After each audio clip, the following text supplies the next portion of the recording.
नमस्कार, बहुत स्वागत है आपका। इंडिया वॉइस देख रहे हैं आप और मैं हूं आपके साथ शिवम सोनी। गुजरात में चुनावी शंखनाद हो गया है। चुनाव आयोग ने गुजरात विधानसभा के चुनाव की तारीखों का ऐलान अब से थोड़ी देर पहले किया। राज्य की 182 सीटों वाली विधानसभा के लिए 2 चरणों में मतदान कराया जाएगा।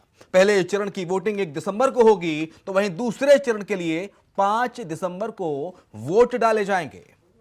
रिजल्ट 8 तारीख को आएगा, मतगणना होगी 8 तारीख को। गुजरात में वर्तमान में 4 करोड़ 90 लाख से अधिक मतदाता हैं। चुनाव आयोग के मुताबिक इस बार 51,782 पोलिंग बूथ बनाए गए हैं। गुजरात चुनाव का ऐलान हो गया है और 2 चरणों में यह मतदान होगा। मुख्य चुनाव आयुक्त राजीव कुमार ने गुजरात चुनाव की तारीखों का ऐलान किया। इंडिया वॉइस ने आपको तस्वीरें दिखाई, पूरी कॉन्फ्रेंस दिखाई थी, प्रेस कॉन्फ्रेंस की गई थी चुनाव आयोग की तरफ से। केंद्र बनाए जाएंगे। स्लाइड्स में आपको उनकी कुछ झलकी भी दिखाई जा रही है। सिर्फ महिलाएं, राज्य में कम से कम 1274 पोलिंग स्टेशंस बनाए जाएंगे, जहां पर सिर्फ महिलाएं ही तैनात रहेंगी, along with the police personnel also. What you see on the right side, in the 1274 polling stations, only women polling personals, police personals will greet the voters. इसी प्रकार से राज्य में दिव्यांगजनों को मतदान हेतु प्रेरित करने के प्रयास में कम से कम 182 polling stations, which you are seeing on the right side again on this slide, would be manned purely by the persons with disability. As I have said earlier also, एक सशक्त समाज के लिए यह आवश्यक है कि उसके हर वर्ग को बिना किसी बाधा के निर्वाचन में प्रतिभाग करने का अवसर मिले। इसलिए जब दिव्यांगजन निर्वाचन प्रक्रिया से सीधे तौर पर जुड़ेंगे तो उससे हमारे प्रयास को और बल मिलेगा। तो चुनाव आयोग के इस तारीखों के ऐलान के बाद दिल्ली के मुख्यमंत्री और आम आदमी पार्टी के संयोजक अरविंद केजरीवाल ने गुजरात वासियों से क्या कुछ कहा, सुनिए।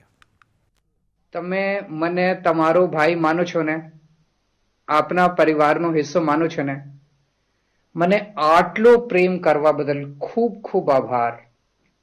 હું આપને વચન આપું છું કે તમારો ભાઈ બનીને તમારા પરિવારની જવાબદારી સંભાળીશ, તમને મોંઘવારીમાંથી મુક્તિ અપાવીશ, તમારી વીજળી ફ્રી કરી દઈશ, આપના બાળકો માટે શાનદાર સ્કૂલ બનાવડાવીશ, આપના પરિવારની સારવાર માટે શાનદાર હોસ્પિટલ બનાવડાવીશ, તમારા બાળકો માટે રોજગારની વ્યવસ્થા કરીશ, તમને અયોધ્યા શ્રી રામચંદ્રના દર્શન કરવા લઈ જઈશ। બસ એક બાર એક મોકો આપો, જીવનભર તમારો ભાઈ બનીને રહીશ।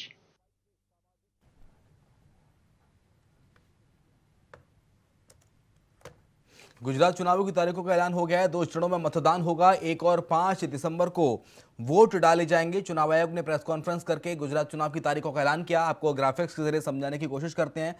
1 और 5 दिसंबर को वोट डालेंगे, 8 दिसंबर को रिजल्ट आएगा। राज्य की सभी 182 सीटों पर यह मतदान होगा, यानी कि सभी सीटों पर मतदान होने जा रहा है 2 चरणों में। चुनाव की तारीखों के ऐलान के साथ ही आचार संहिता प्रभावी रूप से लागू हो गई है और सरगर्मी तेज हो गई है। सभी 182 सीटों पर यह मतदान होगा। पहला चरण 1 दिसंबर को शुरू होगा, तो दूसरा चरण 5 दिसंबर को। पहले चरण में 89 और दूसरे चरण में 93 सीटों पर वोट डाले जाएंगे। और खास बात यह है कि 4.6 लाख लोग पहली बार वोट करेंगे, यानी कि 18 साल के जो लोग हुए हैं, तकरीबन 4.5 लाख जो युवा हैं वो पहली बार मताधिकार का इस्तेमाल करेंगे। 160 से ज्यादा सीट जीतने का टारगेट भारतीय जनता पार्टी ने इस बार हासिल किया है। उनका टारगेट है कि 160 से ज्यादा सीटें जीतेंगी। पिछले विधानसभा चुनाव में 99 सीटें बीजेपी ने जीती थी जब 2017 में विधानसभा चुनाव हुए थे। 77 सीटों पर कांग्रेस कब्जा जमाने में कामयाब हो पाई थी। हालांकि सबसे ज्यादा सीटें कांग्रेस ने अब तक जीती थी 77 सीटें। 6 सीटें अन्य के नाम आई थी 2017 में जब विधानसभा चुनाव हुए थे गुजरात के अंदर। तो 2 चरणों में ये वोटिंग होने वाली है। पहला चरण 1 दिसंबर और दूसरा चरण 5 दिसंबर को, और 8 तारीख को गुजरात चुनाव का नतीजा आएगा। गुजरात और हिमाचल में एक साथ गुजरात चुनाव के नतीजे जारी किए जाएंगे। ग्राफिक्स के जरिए दर्शकों को समझाने की कोशिश कर रहे हैं।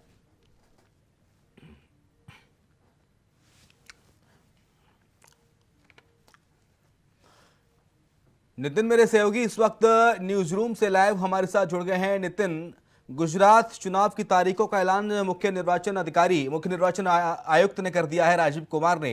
1 और 5 दिसंबर को अब वोट डाले जाएंगे। सरगर्मियां बढ़ गई हैं, आचार संहिता प्रभावी रूप से लागू हो गई है अभी से। ये देखिए, बिल्कुल आज गुजरात चुनाव के जो तारीखों का जो ऐलान है वो हो चुका है। 1 तारीख और 5 दिसंबर जो है दो चरणों में जो चुनाव है यहाँ पर होगा गुजरात में एक पहले चरण में जो है 89 सीटों पे चुनाव होगा। दूसरे चरण की बात की जाए, दूसरे चरण में जो है 93 सीटों पे जो चुनाव है यहाँ पर होगा। लेकिन सबसे पहली बात यह है कि जब से चुनावों का जो ऐलान हुआ है कि चुनाव इस तारीख को होने, तो उसको देखते हुए सरगर्मियाँ जो है काफ़ी तेज़ी से चढ़ चुकी हैं। खुद भारतीय जनता पार्टी भी अपनी वहाँ ताकत झोंकने में लगी, आम आदमी पार्टी भी ताकत झोंकी हुई है, वहीं कांग्रेस पार्टी भी जो है ताकत जगाई हुई है कि जिस तरीके से गुजरात के चुनावों का जो ऐलान यहां पर किया गया था, वहां पर बड़े बड़े जो नेता हैं वहां तमाम पहुंचे थे। खुद प्रधानमंत्री नरेंद्र मोदी ने भी अपने हाथों में जो डोरबाग है वो ली हुई थी। लेकिन उधर अरविंद केजरीवाल जो है डिप्टी सीएम जो है केजरीवाल, दिल्ली के सीएम, उन्होंने भी खुद अपने हाथों में जो डोरबाग है वो खुद ली थी कि जिस तरीके से गुजरात का जो चुनाव है वो किस तरीके से यहाँ देखा जाएगा कि आखिरकार जिस तरीके यहाँ पर आम आदमी पार्टी अलग अपना दावा ठोक रही है कि इसमें आम आदमी पार्टी गुजरात में सरकार बनाने जा रही है, वहीं भारतीय जनता पार्टी की बात की जाए तो भारतीय जनता पार्टी खुद ये दावे ठोकते नजर आ रही है कि भारतीय जनता पार्टी भी अपनी सरकार बना रही है गुजरात के अंदर जी। लेकिन ये चुनाव नितिन इस बार दिलचस्प इसलिए हो जाता है क्योंकि जब 2017 में हमने नितिन देखा 2 पार्टियां सीधे तौर पर चुनावी मैदान में थी, कांग्रेस और बीजेपी। लेकिन इस बार आम आदमी पार्टी की एंट्री हो गई है। आम आदमी पार्टी को कॉन्फिडेंट भी है क्योंकि हाल ही में पंजाब का इलेक्शन वो जीते हैं अच्छे खासे बहुमत के साथ। ये देखिए, बिल्कुल जिस तरीके से गुजरात में जो है 2 ही पार्टियां सक्सेस रहती थी, पहले कांग्रेस, दूसरे पे भारतीय जनता पार्टी। भारतीय जनता पार्टी ने जो है 2017 की बात की जाए, 2017 में भारतीय जनता पार्टी ने अपना वर्चस्व जो है वहाँ फहरा दिया था, अपनी पार्टी बना ली थी। लेकिन कांग्रेस की बात की जाए तो कांग्रेस जो है 77 सीट जो है हासिल कर पाई थी। लेकिन उसके बाद अब आम आदमी पार्टी की बात की जाए तो आम आदमी पार्टी जब से पंजाब जीत हासिल किया तो उसको देखते हुए खुद पंजाब के सीएम वहाँ पर लगा दिए गए कि गुजरात में किस तरीके से सरकार बनाएंगे। तो उसी को देखते हुए अरविंद केजरीवाल भी खुद वहां पर जा रहे हैं, तमाम बड़े बड़े जो नेता हैं वहां खुद पहुंच रहे हैं कि आखिरकार गुजरात में चुनावों की जो बगुल बच चुका है, तो उसी को देखते हुए तमाम बड़े बड़े चेहरे वहां पहुंच रहे हैं। और गुजरात की जो आम आदमी पार्टी जो है पूरी तरीके से अपनी ताकत लगाई हुई है, ताकत झोंके हुए, और यही कहना है कि आम आदमी पार्टी भी वहां पर सरकार बनाने जा रही है। ये अरविंद केजरीवाल का कहना है कि आम आदमी पार्टी सरकार बनाने जा रही है। तो वहीं भारतीय जनता पार्टी से जो है बड़े बड़े चेहरे खुद गुजरात के अंदर पहुंचे हुए, गुजरात पे दाव लगाए हुए कि आखिरकार गुजरात में जब चुनावों की जो नजदीकें आए, जो आज ऐलान हुआ है, तो उसको देखते हुए खुद हमें पार्टी के राष्ट्रीय अध्यक्ष जेपी नड्डा ने साफ ये कहा है कि गुजरात में हम लोग अपनी सरकार बनाने जा रहे हैं। फिर उसके बाद में अरविंद केजरीवाल का कहना है कि हम भी अपनी सरकार यहाँ पर बनाने जा रहे हैं। लेकिन अब देखना होगा कि इन दोनों पार्टियों में से आखिरकार किसका मुख्यमंत्री गुजरात में जो है सक्सेस माना जाए। खुद अरविंद केजरीवाल का कहना है कि व्हाट्सएप जो है नंबर उन्होंने जारी किया था कि अपने मुख्यमंत्री को जो है आप लोगों की चॉइस का मुख्यमंत्री गुजरात के अंदर होगा। उनका कहना है कि जिस तरीके से हमने पंजाब में सरकार बनाई है, पंजाब की सरकार को आप देख लीजिए, आम आदमी पार्टी की सरकार वहाँ बनी हुई है, भारतीय जनता पार्टी का सोपड़ा साफ कर दिया था। लेकिन अब गुजरात की ताकत झोंकने के लिए तमाम बड़े बड़े चेहरे वहां पर पहुंचे, तमाम बड़े बड़े नेता वहां पहुंच रहे। खुद अरविंद केजरीवाल वहां पर रैलियां कर रहे हैं और तमाम वहां पर जो है पार्टी के अलग अलग पार्टी कार्यकर्ता वहां पहुंच रहे हैं, तमाम बड़े बड़े वहां चेहरे पहुंच रहे हैं जी। लेकिन पिछली बार भारतीय जनता पार्टी सन 2017 में जब पिछली बार चुनाव हुआ था नितिन, 99 सीट पर ही कब्जा जमा पाई थी और अब बीजेपी ने 160 से ज्यादा सीट जीतने का टारगेट रखा है। तो लगता नहीं कि अब आम आदमी पार्टी की एंट्री होने के बाद बीजेपी के लिए और मुश्किलात पैदा हो सकते हैं? 160 सीटें छूने का टारगेट कितना चुनौतीपूर्ण होगा बीजेपी के लिए? जी देखिए, बिल्कुल जिस तरीके से 2017 में भारतीय जनता पार्टी ने 99 सीट अपनी हासिल कर पाई थी, तो लेकिन अब भारतीय जनता पार्टी के लिए बहुत बड़ी बातें इसमें है कि आखिरकार आम आदमी पार्टी जो है वहाँ पर अपना परचम लहराने के लिए खुद आम आदमी पार्टी के संयोजक जो है अरविंद केजरीवाल वहाँ पहुँचे हुए हैं। उनका ये कहना है कि आम आदमी पार्टी जो है अपनी सरकार बना रही है। लेकिन भारतीय जनता पार्टी के लिए काफ़ी बड़ी चुनौतियाँ होंगी कि जिस तरीके से भारतीय जनता पार्टी जो है दावे कर रही है कि 160 सीट जो है गुजरात के अंदर हमें लेकर आनी है इन चुनावों के अंदर जो है। फिर उधर से आम आदमी पार्टी की बात की जाए तो आम आदमी पार्टी अपना दावा अलग ठोके हुए गुजरात के अंदर की गुजरात के अंदर अब की बार जो है आम आदमी पार्टी सरकार बनाने जा रहा है। लेकिन जब से चुनावों का ऐलान हुआ है यहाँ पर देखा जाए तो उसी को देखते हुए यहाँ पर तमाम पार्टी के जो नेता हैं, बड़े बड़े चेहरे, उन्होंने सभी ने अपने दाव जो है यहाँ ठोकना स्टार्ट कर दिया और कहना है कि जिस तरीके से यहाँ पर जो चुनावों का जो ऐलान हुआ था 1 तारीख और 5 तारीख और 8 दिसंबर को जो है यहाँ पर जो है परिणाम जो आएंगे, तो उसी को देखते हुए यहाँ पर बड़े बड़े चेहरे यहाँ पहुंचे हैं और सभी का यही दावा लगाना है कि गुजरात में हम लोग अपनी सरकार बनाने जा रहे हैं। नितिन, लोक लुभावन वादों की फहरिस्त भी लंबी है। जिन लोक लुभावन वादों के जरिए जिन 2 राज्यों में सरकार बनाने में कामयाब हुई आम आदमी पार्टी, जिसमें दिल्ली में दूसरी बार सरकार चल रही है और पंजाब में हाल ही में हमने इस साल 2022 में देखा स्कूल, शिक्षा, मुफ्त बिजली, मुफ्त पानी, क्या ये सब मुद्दे असरकारक होंगे? जी देखिए, बिल्कुल जिस तरीके से आम आदमी पार्टी की बात की जाए, जो जो बड़े बड़े दावे यहाँ करते हैं, पहले सबसे पहले जो सरकार बनाई थी उन्होंने दिल्ली के अंदर बनाई थी, उसके बाद में उन्होंने पंजाब के अंदर सरकार बनाई थी, वहाँ पर भी वादे किए थे, स्कूल मुफ्त से, शिक्षा मुफ्त, बिजली मुफ्त, पानी, काफ़ी चीज़ों पर जो है उनके जो डिपेंड थे, काफ़ी उन्होंने ऐलान किया था। तो उसी को देखते हुए यहाँ पर भी गुजरात के अंदर भी यही कहना है कि जिस तरीके से यहाँ पर हमने पंजाब में सरकार बनी, सबसे पहले उनका मुद्दा स्कूल है, शिक्षा को लेकर कि स्कूल में जो पढ़ाई चल रही है उसको जो अच्छे तरीके से कराया जाए, स्कूल अच्छे होने चाहिए बच्चों के लिए, पढ़ाई के लिए, और साथ ही उसमें पानी की बात भी कही गई, पानी भी, बिजली और रोजगार की जो बात है इसमें कही गई। जो विधवा पेंशन की लोग बात कहते हैं कि पेंशन लोगों को जो दी जाएगी, तो उसमें आम आदमी पार्टी की तरफ से कहा गया कि जो पेंशन वगैरह जो रुकी हुई है, जो बंद हो गई थी, उस पेंशन को स्टार्ट किया जाएगा तमाम। उसमें काफ़ी बड़े बड़े दावे वहाँ पर कर रहे हैं, अलग अलग पार्टियाँ जा जाके दावे कर रही है। खुद नरेंद्र मोदी प्रधानमंत्री जो है वो खुद वहाँ पर दावे कर रहे हैं कि किस तरीके से भारतीय जनता पार्टी ने कार्य किया, उस जारिया को, अपनी नीतियों को गिना रहे हैं। वहाँ पर उस गुजरात के अंदर जो चुनावों को आ रहे हैं, लोगों के बीच में जा रहे हैं, खुद अपीलें कर रहे हैं कि आखिरकार जिस तरीके से केंद्र में भारतीय जनता पार्टी काम कर रही है और गुजरात में सरकार बनी हुई है, तो उसी को दिखाने के लिए तमाम वहाँ पर बड़े बड़े चेहरों का यही कहना है कि भारतीय जनता पार्टी भी अपना कार्य यहाँ पर कर रही है। उधर ही आम आदमी पार्टी भी अपने दावे लगाए हुए कि आखिरकार जिस तरीके से उन्होंने पंजाब जीत हासिल की थी, तो अब ये अरविंद केजरीवाल का कहना है कि गुजरात को भी जो है जल्द जीत जो हासिल यहाँ पर की जा सकती है। ठीक है, आऊंगा नितिन आपके पास, आपका रुख करूंगा, बने रहिए। डॉक्टर धनोज कुमार, राजनीतिक विश्लेषक, हमारे साथ इस वक्त लाइव जुड़ गए हैं। धनोज जी, स्वागत है आपका। गुजरात चुनाव की तारीखों का ऐलान कर दिया गया है, 2 फेज में ये वोट डाले जाएंगे। कितना दिलचस्प मुकाबला आपको लग रहा है इस बार, क्योंकि पहले 2 ही दल अक्सर होते थे महत्वपूर्ण दल, बीजेपी और कांग्रेस। 27 साल से तो बीजेपी का कब्जे में है गुजरात, लेकिन इस बार क्या मामला त्रिकोणीय बनने की संभावना लग रही है आम आदमी पार्टी की एंट्री के बाद? बहुत बहुत धन्यवाद जी। 2 लाइन से मैं शुरुआत करूंगा जी। बेरोजगार नौकरी की कितनी उम्मीद लगाते हैं, बेरोजगार नौकरी की कितनी उम्मीद लगाते हैं, अगर दुआएं मंजूर ना हो तो भगवान भी बदल दिए जाते हैं। बहुत खूब। देखिए, सवाल है कि अगर अभी जो वर्तमान में सरकार है बीजेपी, उसके साथ लोहा ले रही है आम आदमी पार्टी और कांग्रेस। संगठन के दृष्टिकोण से बीजेपी के बाद कांग्रेस वहां मजबूत स्थिति में है, और इन दिनों आम आदमी पार्टी जो है वो दिल्ली जीतने के बाद पंजाब भी जीता, अब उनका लक्ष्य जो है गुजरात की ओर है। क्योंकि अगर मैं बात कर लूं थोड़ी देर के लिए, आम आदमी पार्टी के जो संयोजक है दिल्ली के मुख्यमंत्री अरविंद केजरीवाल जी, वो ज्यादा परिक्रमा कर रहे हैं गुजरात का। उसका मकसद यही है कि जो ज्यादा परिक्रमा करता है तो कहता है उस भगवान से उसको ज्यादा लगाव है।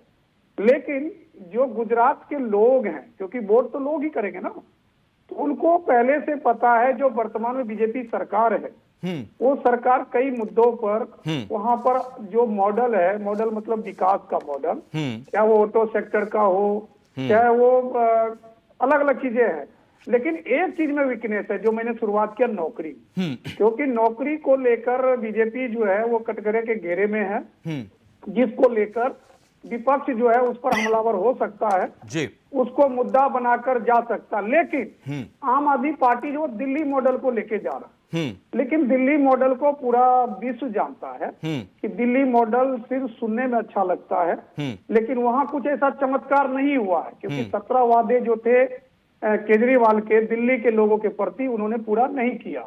लेकिन दिल्ली का चुनाव और पंजाब का चुनाव, उससे इतर जो है गुजरात का चुनाव, क्योंकि गुजरात में मैं आपको कह दूं देशभक्त बहुत ज्यादा है, इसको विवाद मत लीजिएगा। गुजरात के लोग जो है वो देशभक्ति का गुणगान ज्यादा करते हैं, क्योंकि वो माटी से जुड़े हुए लोग हैं, और प्रधानमंत्री और अमित शाह गुजरात से आता है जी। तो गुजरात से आने के बाद उन्होंने मान लीजिए 10 साल आज प्रधानमंत्री का होने जा रहा है ना, सेकेंड टर्म, तो कहीं ना कहीं गुजरात वाले इस बात को ज्यादा प्रिपेयर कर रहा है। तो मुझे लगता है कि जो विपक्ष को जो है थोड़ी सी मायूसी हाथ लगेगी इस बात को लेकर। लेकिन इन दिनों जो घटना घटी मोरबी, जिस घटना में वहां की सरकार कटघरे में है, लेकिन मोदी जी, प्रधानमंत्री जी जिस तरह उस घटनास्थल पर जाकर एक एक जायजा लिए। मैं लौटूंगा आपके पास, धनोज जी मैं आपके पास लौटूंगा। प्रदीप भटनागर हमारे से जुड़ गया, प्रवक्ता भारतीय जनता पार्टी। बहुत स्वागत है प्रदीप जी आपका चर्चा में शामिल होने के लिए। कितनी बड़ी चुनौती है इस बार 2022 के इस विधानसभा चुनाव के लिए? ठीक 1 महीने बाद वोट डाले जाएंगे सर। जी जी बिल्कुल बिल्कुल। देखिए, चुनौती तो राजनीति में विपक्ष से भी होती है और चुनौती तो चुनाव में चलती है जी, और चुनाव तो चुनौतीपूर्ण ही लड़ना चाहिए भी। और देखिए जो चुनौतियां हैं उससे बाखूबी लड़ेंगे भी और करेंगे भी, आगे भी आएंगे। भारतीय जनता पार्टी के कार्यकर्ता, नेता, जितने अभिनेता हैं, तो प्रयासों में, कोशिशों में है। देखिए हम आज 27-28 वर्ष से गुजरात में भारतीय जनता पार्टी का शासन चल रहा है। अगर मॉडर्न भारतीय जनता पार्टी का अगर गुजरात की जनता को अगर पसंद आया या हम उस काबिल उन्होंने बनाया, तभी इतने लंबे वर्ष हम लोगों ने वहां पे सत्ता में काबिज रहे। तो ये चीजें हम देखने लायक है कि हमें आगे और क्या अच्छा करना है। या गुजरात वही है जहाँ पहले आए दिन कुछ क्षेत्रों में, जिलों के अंदर कर्फ्यू लगा रहता था, धर्मवाद को लेके, दंगा को लेके, बहुत चीजें ऐसी हैं जो छोटे छोटे जो गुजरात के लिए भारतीय जनता पार्टी ने काम किए हैं। और उन मुद्दों तक विपक्ष नहीं जाता, उन मुद्दों पे नहीं बोलता है। ये बहुत बड़ी विडंबना है। देखिए अभी जो पैदल चलने का ब्रिज था वो गिरा, तो सबने संवेदना दी। देखिए राहुल जी भी, मेरा सवाल ये प्रदीप जी कि आम आदमी पार्टी कह रही है कि बीजेपी डर रही है, आप डर रहे हैं इस बार के चुनाव में गुजरात में उनसे, क्या वाकई में आम आदमी पार्टी से डर सता रहा है? देखिए देखिए भारतीय जनता पार्टी बिल्कुल डर रही है। वो केवल झूठ से डरती है। मतलब मान रहे हैं ना डर रही है? नहीं, मैं बता रहा हूँ सर, किस चीज से डर रही है? केवल झूठ और फरेब से डर रही है कि जो झूठ और फरेब जो पसारा जा रहा है, थाली में दिया जा रहा है, वो चीजों से थोड़ा सा परहेज करना भी चाहिए। क्योंकि सत्ता में जो सत्ताधारी लोग होते हैं उन्हें झूठ से परहेज रखना चाहिए। आज अरविंद केजरीवाल साहब खुद एक सत्ताधारी हैं और एक सूबे के मुख्यमंत्री हैं और 2 राज्यों के मुख्यमंत्री हैं। तो जो झूठ सच की जो राजनीति चल रही है उनसे परे हट के राजनीति करनी चाहिए। देखिए अगर इतना बड़ा क्या नाम हादसा हुआ तो उससे राजनीति या प्रेस कॉन्फ्रेंस करने से पहले उन्हें 100 बार सोचना चाहिए कि हमें जनता के प्रति संवेदना देनी है। अगर चुनाव का टाइम है, ठीक है, आप लाभ लेना चाहते हैं, अच्छी बात है, मगर आप लाभ भी किस टाइप का लेना चाहते हैं? दिल्ली मॉडल आप वहाँ पेश कर रहे हैं, ठीक है, अच्छी बात है, तो दिल्ली मॉडल को विस्तार से तो दिखाइए। केवल आप कौन से 2-3 स्कूल आप बुलाते हैं तो दिखाते कौन सा स्कूल है, या तो जो सिसोदिया जी के विधानसभा क्षेत्र में, या फिर जहाँ खुद विधायक है माननीय मुख्यमंत्री केजरीवाल साहब, आज तक उन स्कूलों की कभी सुध नहीं ली, वहां तक कभी पहुंचे नहीं, अपने यहाँ कभी 1 रुपए का फंड नहीं लगाया। अगर एनडीएमसी के खुद वो एक मेंबर है एनडीएमसी के, जब उनसे सवाल करे जाते हैं तो वो गाली बकते बाहर चले जाते हैं। तो ये सभी परिस्थितियां हैं। आप गुजरात की तरफ मैं आपके पास आऊंगा, प्रदीप भटनागर जी मैं आपके पास आऊंगा। धनोज जी का रुख कर लेता हूं। धनोज जी, 2 मॉडलों की गूंज सुनाई देगी। दिल्ली मॉडल जो हाल ही का है, एक पुराना है गुजरात मॉडल। गुजरात मॉडल को हमें भूलना नहीं चाहिए क्योंकि 2014 में प्रधानमंत्री नरेंद्र मोदी की सत्ता काबिज हुई थी केंद्र पर गुजरात मॉडल की ही बदौलत, और उस गुजरात मॉडल को पूरे देश भर में लागू किया गया। क्या गुजरात मॉडल 2022 में कितना काम आएगा धनोज जी? अगर बात करते हैं आप, तो वो एक स्थापित मॉडल है क्योंकि उसकी जो लाइफ वैल्यू है वो ज्यादा है। क्यों? क्योंकि दिल्ली मॉडल जो है वो 2013 से शुरुआत है। गुजरात मॉडल की आयु जो है 27-28 साल हो गया है। तो स्वाभाविक है जब बच्चे बड़े हो जाते हैं तो वो संवेदनशील हो जाते हैं। जब बच्चे होते हैं तो वो लड़कपन में होते हैं, कुछ भी उल्टे सीधे काम कर देते हैं, गार्जियन को प्रॉब्लम हो जाती है। तो इस दृष्टिकोण से जो गुजरात मॉडल की बात करेंगे तो वो देखिए एक डेवलपमेंट का मॉडल है। क्यों? मैं थोड़ा सा आपको लेके चलता बंगाल। सिंगूर आप देखे होंगे, वहां पर टाटा नैनो का जो प्लांट था तो उसको वहां ममता बनर्जी ने अलाउ नहीं किया। तो ऐसे में उसको मोदी जी ने पिक कर लिया और पिक करके बोला टाटा जी को, आइए गुजरात आइए, आपका स्वागत है। उन्होंने स्वागत किया। क्यों? क्योंकि उस प्लांट को लगने से वहां पर लाखों लोग जो बेरोजगार थे उनको रोजगार मिला। क्योंकि जो काम करने वाले लोकल लोग थे, टेक्नीशियन, इंजीनियर या मैन्युफैक्चरिंग से रिलेटेड जितने भी लोग थे, तो वहां उस प्लांट में काम करना शुरू किया। तो ये एक दूरदर्शिता होता है, तो उन्होंने उसको पिक किया, वहां ले आया। ठीक इसी तरह जो देश के प्रधानमंत्री नरेंद्र मोदी वो नई नई चीजों को पिक कर लेते हैं। क्या आप ऑनलाइन में देखिए जो होता है, रुपए कार्ड वगैरह चलाना हो या लोगों के अकाउंट खुलना हो, या मान लीजिए वो ये भी देख रहा है कि महिला जो चूल्हा जला रही है तो उसकी आंख से आंसू गिर रहा है और उसको मोतियाबिंद हो रहा है या उसकी आंख की रोशनी जा रही है, तो उन्होंने उज्ज्वला योजना ले आया। तो उनकी जो सोच है ये 20-25 सालों में उन्होंने अपने आप को स्थापित किया है, एस्टेब्लिश किया उन्होंने। अब आज ये थोड़ी देर के लिए मैं आपको केजरीवाल जी की बात करूं, इन्होंने शिक्षा को लेकर चला। इन्होंने दिल्ली मॉडल में सिर्फ शिक्षा मॉडल है, डेवलपमेंट मॉडल नहीं है।